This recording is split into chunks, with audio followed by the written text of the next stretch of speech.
Hello guys, welcome to another video. What if your Mac is stuck or frozen?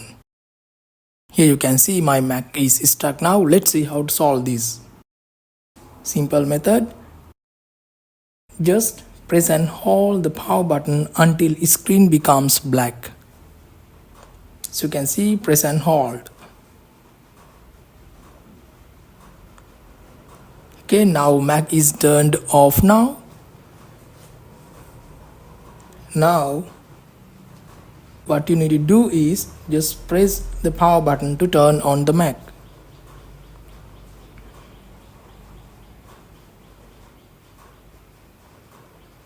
Now Mac is loading.